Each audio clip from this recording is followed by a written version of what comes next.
Hello, John, and hi to all you nerd fighters. I wasn't going to get into another controversial topic so soon after the H1N1 thing, but after reading some of the comments here, I decided to go for it anyway.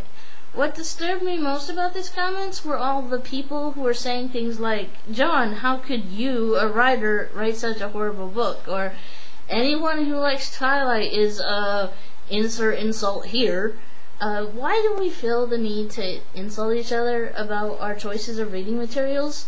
I think any truly intelligent reader can find lessons in almost any type of story, even if it's only not how to write. And,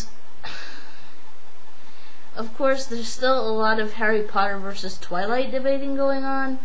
I think a lot of people miss John's point about how these two books were written for different purposes and different audiences. So I'm not going to rehash what he said, but you can watch it for yourselves. But I wanted to add that different kinds of writing can be good for different reasons. Some writers have such a fantastic view of and grasp on the English language. It's just a pleasure to see how they twist and string together and manipulate words. John, your books are a good example of this, as well as Terry Pratchett and, of course, Shakespeare. Other writers depend on characterizations as their real draw. For example, if you only look at the plot of Jane Austen's books, you're going to get bored really quickly because her stories are all essentially the same. But her characterizations and her use of language, it's just so fascinating you always want to read it. I mean, Mr. Bennet.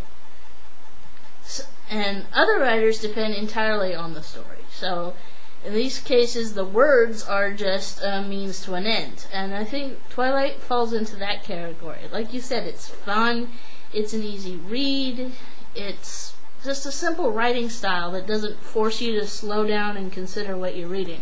And that might be actually detrimental to the purpose of the story. I'm among the first to admit that there are a lot of problems with Twilight. Everything you pointed out, John, about how it's wrong for a 107-year-old man to have a relationship with a 16-year-old girl. Actually, if you look at Edward's character really closely, he's essentially a sexual predator. And Bella's obsession with him is not really that much less dangerous.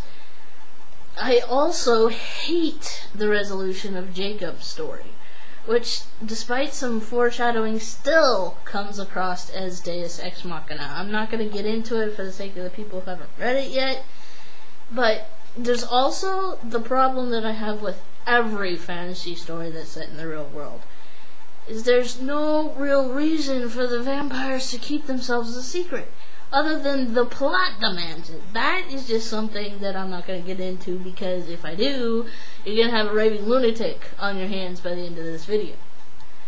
That all being said, the only reason I started reading Twilight is just to see what kind of writing was popular as a writer, to reference that kind of writing, but there's three basic reasons why I kept reading the whole series. First is, even though I have a lot of problems with how Stephenie Meyer's portrayed Edward as a personality, her portrayal of him as a mind reader made me do a happy dance. Those of you who don't read a lot of science fiction or fantasy may not understand this, but it is nearly impossible to find a well-defined, well-written mind-reading character. They're all either overwhelmed with volumes of thoughts that they have to deal with, and you can tell when they're in the television shows because they're all like that the whole entire time. Or they're incompetent mind readers. They completely they only read minds when it doesn't matter. Or they have no respect for other people. Or they're just evil because mind readers are evil. Edward's actually an excellent example of a competent mind reader who's aware of how awkward it is for others to have him in his head, but intelligent enough to not let it keep him from using the ability. Even calling it an ability seems weird because it's natural to Edward. It's just a part of him. That is rare in any kind of supernatural ability, especially mind reading. And the scenes between Edward and Jacob in the fourth book are some of my favorite scenes in the whole series just because of this. The relationship between the two and how mind reading fits into that. It's very well written. I also like Meyer's characterization of the other vampires. Humans generally come across as stock characters, but the vampires, Alice, Jasper, and Carlisle, and all the other vampires, they're just characters you really want to read about. They're especially Alice. They have a depth, backstory, personality, humor. I personally would almost rather read a story about Alice and Jasper and their relationship rather than Edward and Bella's. Alice's ability has some of the same inherent problems as Edward's, and Myers defines their limits and still allows Alice to use them. She's just a really great character, somebody that you would want to be around, and she feels like a real character, and so do most of the other vampires. The last reason I read Twilight all the way through, it requires me to go into spoiler territory. So for those of you who haven't read it, thank you for putting up with me so far. Go away, go read something, go watch John's video about this. Read something, anything. The more different things you read, the more you recognize what works. Like John always says, what's overused, what can be used for a specific purpose and not for another purpose. Okay, bye-bye, non-Twilight people, go away.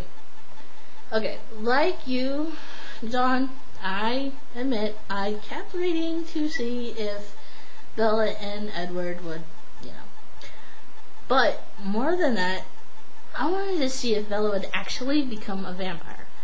Too many authors are afraid to let their characters take drastic steps, even if they're the most logical steps. Granted, Bella's obsession with Edward, despite the facts, is a bit much, but at least she had the freaking guts to admit that if she's gonna go with this whole love forever thing, she has to become a vampire. That's where the book actually surprised me, pleasantly surprised me. I was like, okay, cool, she's gonna make her a vampire, good, great. Wait, what's all the rest of these pages? There's more to the story? You're gonna show them as vampires together? Wow, what?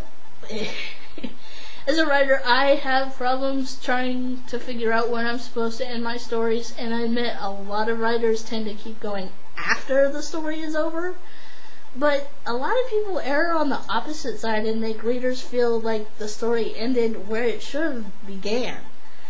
Bella's becoming a vampire and marrying Edward are major changes to her character, and the story wouldn't be complete if we didn't see how she handled that and how that affected her.